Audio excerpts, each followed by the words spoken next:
Today's question: what price are you willing to pay for a genuine relationship with the Lord? What a sad record we read in 1 Kings 12, verse 28. The king made 2 calves of gold and said to the people, "It is too much for you to go up to Jerusalem. Here are your gods, O Israel, which brought you up from the land of Egypt." People once realized that anything worth having was worth working for. It would require a sacrifice, a real cost. Cost is evidence of value. The more we're willing to pay for something, the more valuable we're proving that it is to us. Yet our generation seems to have developed a whatever mentality. We've reasoned instead that the less effort you have to put forth, the better your choice. I didn't have to lift a finger, and it didn't cost me a cent. Something is terribly wrong with that way of thinking. If that's the case, perhaps that means that that thing has no value to you. Back to our verse.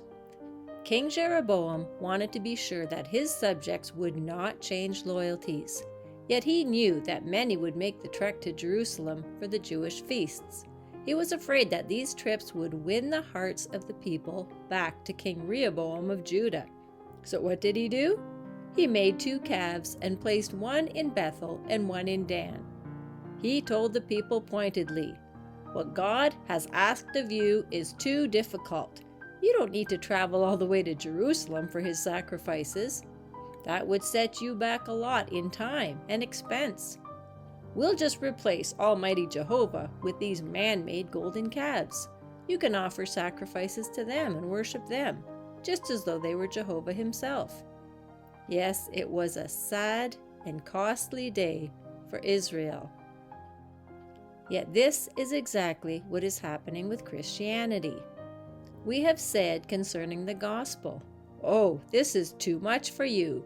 Oh no, you don't have to give your whole life to the Lord, just the parts that you don't like.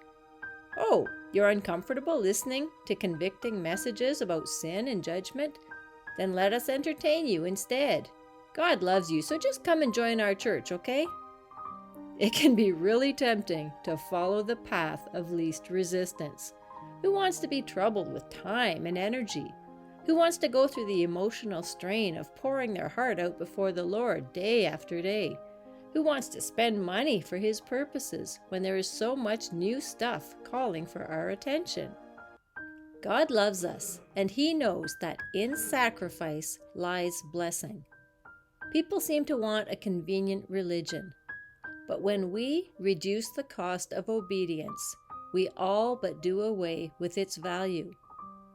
Many people no longer consider following the Lord as something precious, something invaluable, something worthy of any cost to their lives. And if it's not deemed valuable, who will even want it? Don't be fooled. When we reduce the value, we can be sure it also means a reduction in quality. Those Israelites were no longer worshiping Almighty Jehovah, the God who wanted only the best for them and who worked on their behalf. They were worshiping worthless idols who couldn't do a thing for them. If the heart of our worship is not true, or if we worship the wrong thing, a god of our own making, there is no profit. It's all useless. We need to follow God's design. What did he say was the way to approach him? What is his design for his people? What does he desire within us and from us? Jeremiah says, "Stand in the ways and see, and ask for the old paths where the good way is, and walk in it. Then you will find rest for your souls." What was the people's response to Jeremiah? The same as it is for many people today.